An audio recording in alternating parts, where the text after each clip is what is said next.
Okay, good afternoon.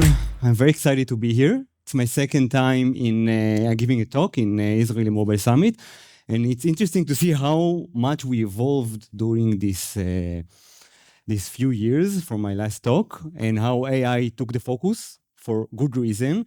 And that's what I'm going to talk about today. Although we're making games and Office Quest and all kind of things, but I'm going to talk about AI. Surprise. And specifically, I'm going to talk about AI machines, which is can help us a lot. And this is what I want to show you. My name is Lior Bruder. I wear two hats. On one hat, I'm engineer. I'm game developer, game development company owner. I'm academic lecturer.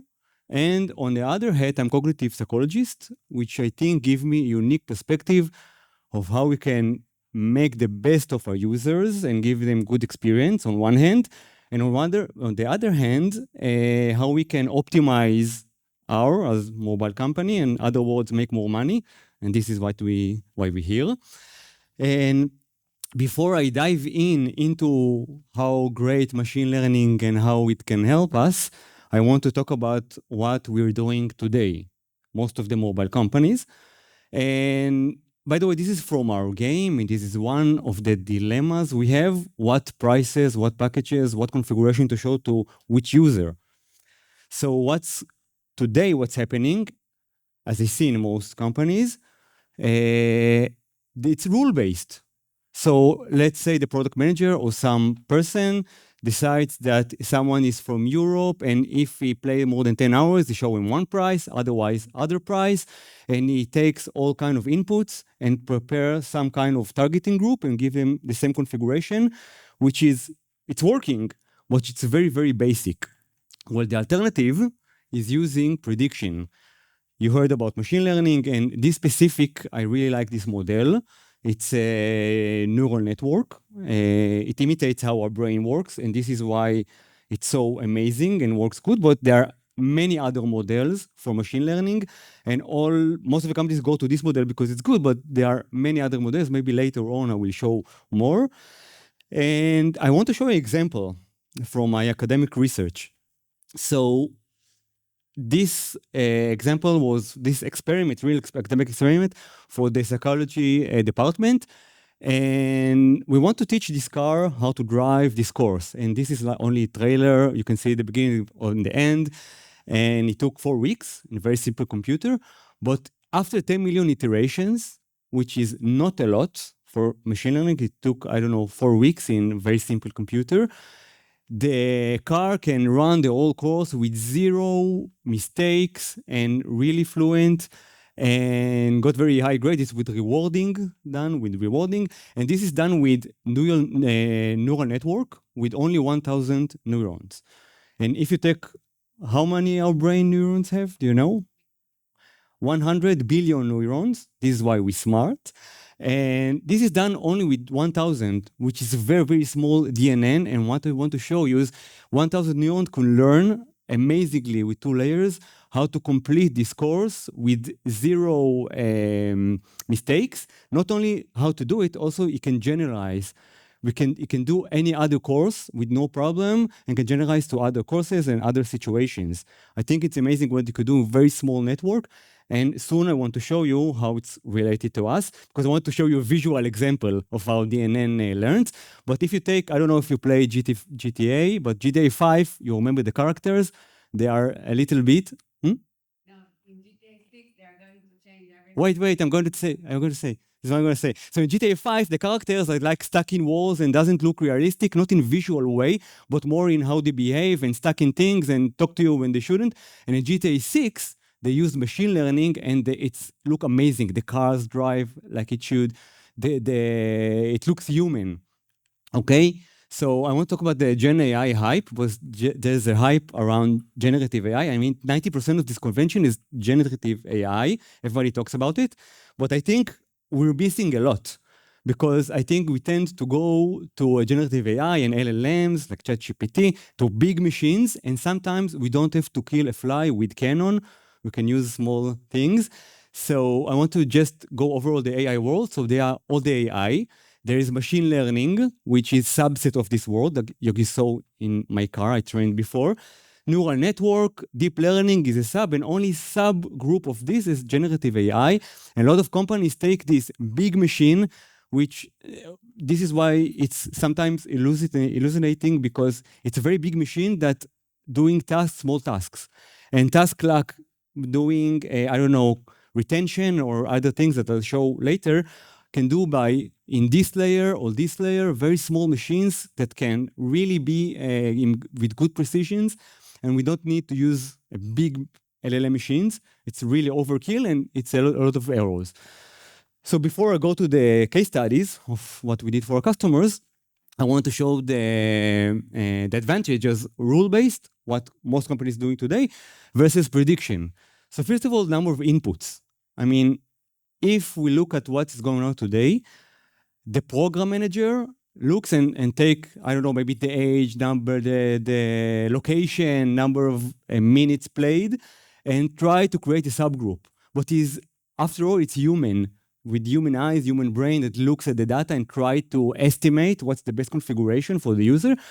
Compared to machine learning, which can have unlimited inputs. It can be 100,000, a lot of input. Take the craziest input you can take. Like I took sometimes how neurotic the player is. I mean, how fast he press on things, or if he press the push notifications, how much time after it's on the screen.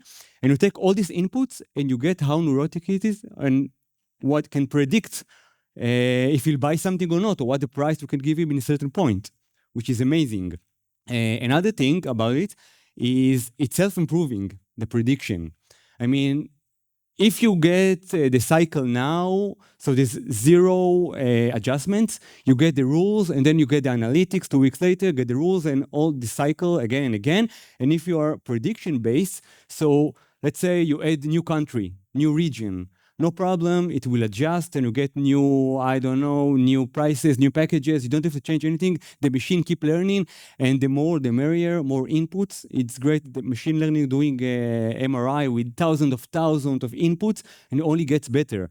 So, and the third thing is data. If you're using rule-based, you get average data for average user. Maybe like Facebook targeting.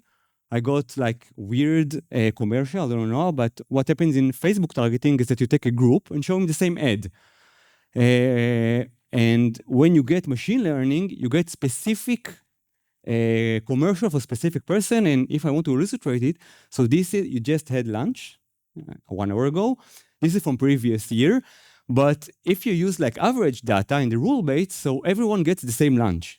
Based on our preferences, we high-tech people, we like meat, I don't know how, we paid a lot of money, so we get the certain meal, and it's good, but it's not excellent. I'm not having feedback on the food here, but I mean, take an example, if maybe there's someone that knows you, and knows what you like to eat, and follows you, on the same data. The data is the same, but you get exactly what you need and what you want in this certain of time, the exact meal. In real world, maybe it's creepy if someone follows you and knows you around, but in machine learning, it's like out of the box to get a specific experience. So this is very important, and this is, I think, the most amazing part in machine learning, that you can get specific experience for one player with the same data, and not thousands of players get the same parameters. This is really from day one, from minute one, get much more optimized. And I want to, let's say, talk business a little bit and show test cases. So one of the things is that companies have dilemmas is to what package to show, what price to show, and it's very difficult. And the old way, you just choose, and I see games with tons of packages and colors and things. It's very hard for users to select. And psychological point of view, from decision-making, if you have a lot of options, you don't make a decision. So we want to give him 2-3 options that will be the best.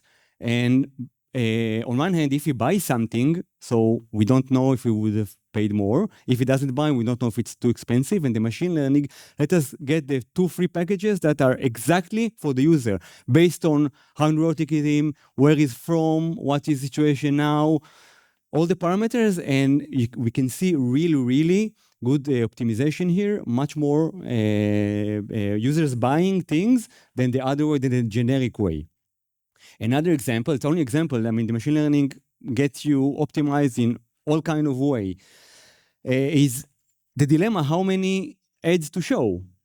If we show too few ads, so it's good, but we lose money. If we show too many ads, we lose the player, he uninstall, and we know there's no way of getting him back after he installs. So what's happening now, most of the companies are giving the same experience for everyone. They get the same ads in the same time, or maybe the same configuration after 2 games, after they fail 1 game, and it can be, maybe one user can be very tolerant, and the machine learning can sniff it very good, and one user can be very maybe offended and close the game. So we need to know which user we can show more ads based on his preference and based what's going on. There are many case studies. It's working very good. But this one is amazing. I think the push notification right now. Also, I see some kind of generic use of push notification. Most of the games in, I don't know, 8 p.m. send you push notification with generic message, or maybe a few options messages. And if I'm awake in 6 in the morning, which happens a lot, and I want to get the push notification, maybe I need to get the push notification in 5 a.m. to offer me something, because in the evening it's not relevant for me. So instead of using like a generic experience, we can use a tailored experience for users to get how many push notifications they need, in the time they need, and the content they need, based on their preferences. So just to summarize, I see a lot of companies, not only gaming, in high-tech, not only high-tech, companies are talking about AI, but not all of them implementing them. And sometimes they're implementing them, but not in a good way. They're taking like big machine, but they heard that there's a large language model and try to overkill things and data that you can solve with small things, even not with DNA, something with small algorithms or small formulas. And we have to take advantage of this. This is what my company is doing. We're building this machine, and it's very effective not from day one, from second one. Okay, so if we have question, we have no time. So if we have question, I'll be happy if you catch me and talk to me. I'm here till the rest of the day, or you can contact me.